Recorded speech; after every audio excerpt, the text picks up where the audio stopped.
Nowadays, the idea of performing a daily physical workout is widespread. Nearly everyone appreciates the need to stay fit and healthy for a productive, contented life. 3 types of exercise are recommended: endurance, flexibility, and strength. Each has specific benefits. Endurance activities such as walking, running, and swimming increase vitality and keep the heart, lungs, and circulatory system healthy. Flexibility activities such as hatha yoga, tai chi, and dancing keep the muscles relaxed and the joints mobile. Strength activities build muscle tissue and keep the skeletal system strong. These include calisthenics, weight resistance exercises, and climbing stairs. Taking care of your physical body is essential.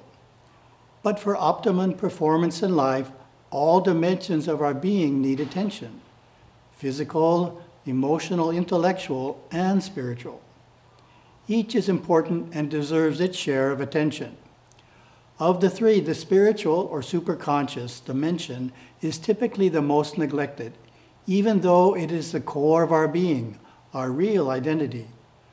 My Gurudeva wrote, "We have to adjust our subconscious to the idea that we are a superconscious being rather than an instinctive being or an intellectual being driven by the impulses of the 5 senses. Awareness is the core of us." We maintain physical health through exercises. We nourish our intellectual, emotional nature through learning new things all through life, expanding and strengthening our mental abilities. The emotional nature is sustained by attending closely to interpersonal relations, practicing surrender and acceptance, by striving to build good character qualities, serving others, and living a balanced life. We give time to our spiritual nature by performing daily religious activities. I like to call this a spiritual workout. During this time, we are reminded that life's inner purpose is to make spiritual progress, moving forward toward the ultimate goal of experiencing God, self-realization, and subsequently moksha, liberation from the cycle of rebirth. It is not so much a matter of exercising our spiritual nature as it is taking time to experience it. The scripture, Tirumandaram, shares, "Step by step, practice withdrawal of the mind and look inward. One by one, you will witness the myriad good things within. Now and here below, you may meet the Lord for whom the ancient Veda still searches everywhere." Generally, we are so wrapped up in our outer nature that we are hardly aware of our true glorious inner reality. This can go on life after life, as it does for many people, who only begin to think of greater realities when nearing the point of death.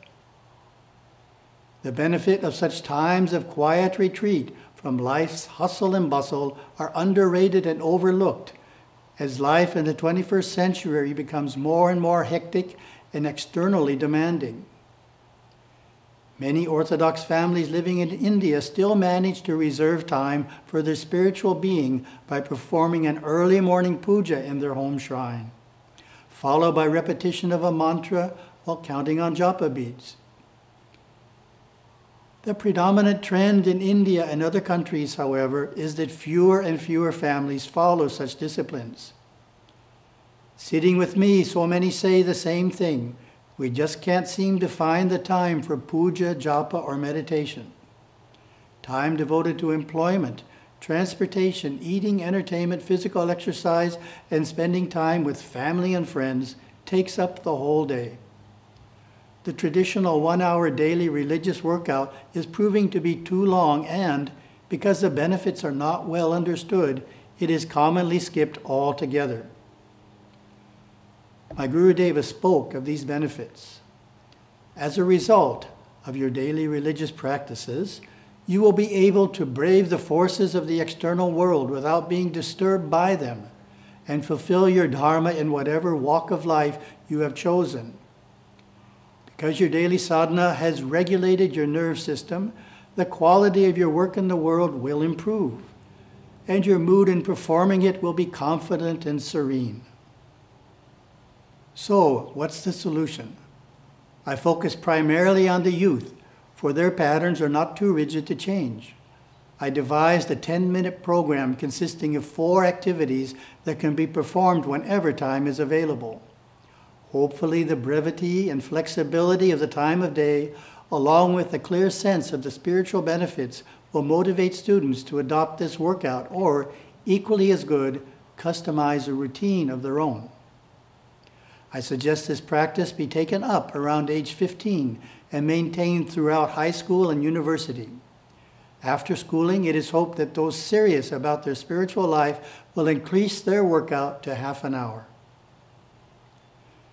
The spiritual workout consists of 4 activities: worship, introspection, affirmation, and study. The worship portion involves repeating a mantra to a chosen deity or reciting 9 or more names of the deity, offering grains of rice to a murti or picture with each repetition or name. For example, if worshiping Lord Ganesha, one might intone the mantra Om Shri Ganeshaya Namaha, or another of your choice or lineage. Alternately, a short bhajan can be sung while looking at the deity's picture or murti.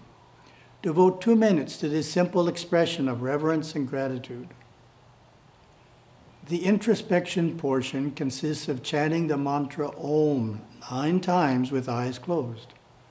For Om Japa to be effective, the mantra must be pronounced correctly. The first syllable is pronounced Ah. The second syllable is pronounced Oo. The third syllable is pronounced with the front teeth gently touching in the process.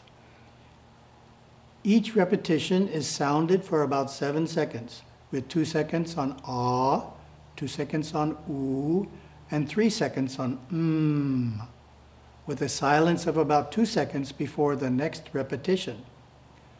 The 3 syllables are run together. Om.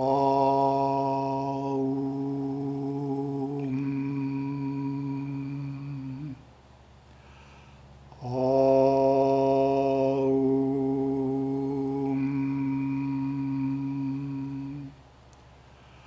Om.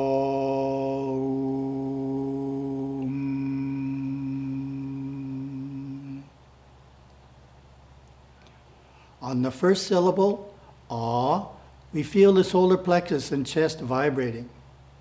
On the second syllable, Oo, the throat vibrates. The third syllable, vibrates the top of the head.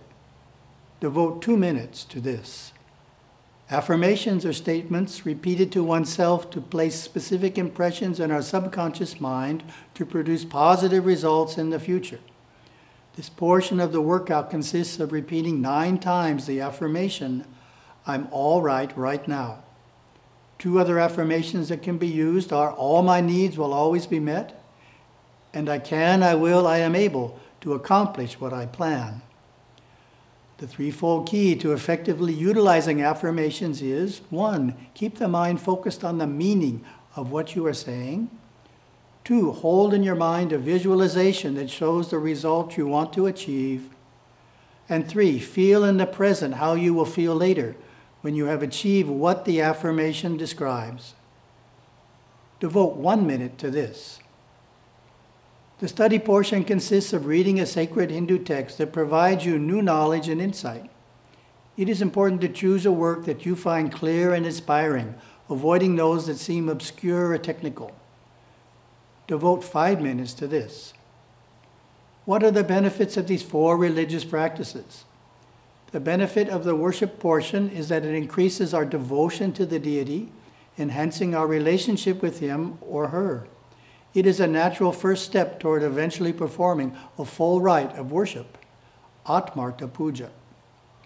The introspective practice of chanting Om produces a calming effect on the mind and raises our energies into the more spiritual part of the mind, moving you into the higher chakras.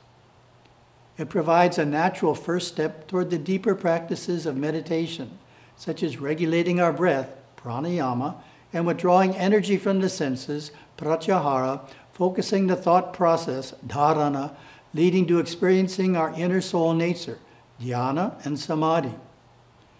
Repeating an affirmation each day helps us become more positive and self-confident, making us more successful in everything we do. Affirmations are also a great antidote to worry. The study of sacred texts increases knowledge of our faith and catalyzes insights into Hindu philosophy and practices.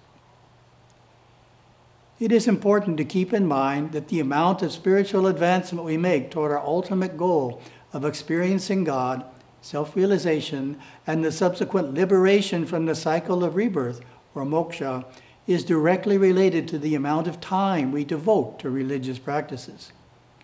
Sage Patanjali mentions this in his Yoga Sutra. For those who have strong dedication, samadhi is near. Whether one's practice is mild, medium, or intense also makes a difference. The sage is indicating that spiritual progress is not based only on how much time we devote to our practices, but also on how much dedication, energy, or effort we put into it.